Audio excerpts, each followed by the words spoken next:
നിങ്ങൾ ഒരു പുതിയ കാര്യം ചെയ്യാൻ തുടങ്ങുമ്പോൾ മനസ്സിൽ ആദ്യം വരുന്ന ചിന്ത എന്താണ്? നാട്ടുകാർ എന്തു പറയും? കൂട്ടുകാർ കളിയാക്കുമോ? അല്ലെ? ഒരു കാര്യം ഉറപ്പിച്ചു പറഞ്ഞോളാം, ഈ ഒരൊറ്റ ചിന്ത കാരണം മാത്രം ഈ ലോകത്ത് ദിവസവും ചത്തുപോകുന്നത് ലക്ഷക്കണക്കിന് സ്വപ്നങ്ങളാണ്. Welcome to day 6. ഇവിടെ ആർക്കും ആരെയും നോക്കാൻ സമയമില്ല സുഹൃത്തെ. എല്ലാവരും അവരവരുടെ പ്രശ്നങ്ങളുടെ തിരക്കിലാണ്. നിങ്ങൾ ജയിച്ചാൽ അവർ വന്ന് കൈയടിക്കും, പരാജയപ്പെട്ടാൽ വെറും 2 ദിവസം ചർച്ച ചെയ്യും, 3-ാം ദിവസം അവർ അത് മറന്ന് അടുത്ത ആളുടെ പിന്നാലെ പോകും. ഇത്രയേ ഉള്ളൂ ലോകം. നിങ്ങൾ പട്ടിണി കിടക്കുമ്പോൾ ആഹാരം തരാൻ ഈ പറയുന്ന മറ്റുള്ളവർ ആരും വരില്ല. പിന്നെ എന്തിനാണ് നിങ്ങളുടെ ജീവിതത്തിന്റെ റിമോട്ട് കൺട്രോൾ അവരുടെ കയ്യിൽ കൊടുക്കുന്നത്? കളിയാക്കുന്നവർ കളിയാക്കട്ടെ. ഓർക്കുക, സിംഹം ഒരിക്കലും തെരുവുനായ്ക്കളുടെ കുരകെട്ട് വഴിമാറി നടക്കാറില്ല.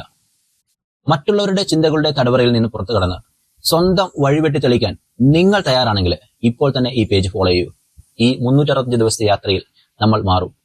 നിങ്ങൾ തയ്യാറാണെങ്കിൽ കമന്റിൽ അൺസ്റ്റോപ്പബിൾ എന്ന് ടൈപ്പ് ചെയ്യൂ. ഞാൻ നിങ്ങളുടെ പ്രിൻസ് എജി. നാളെ കാണാം.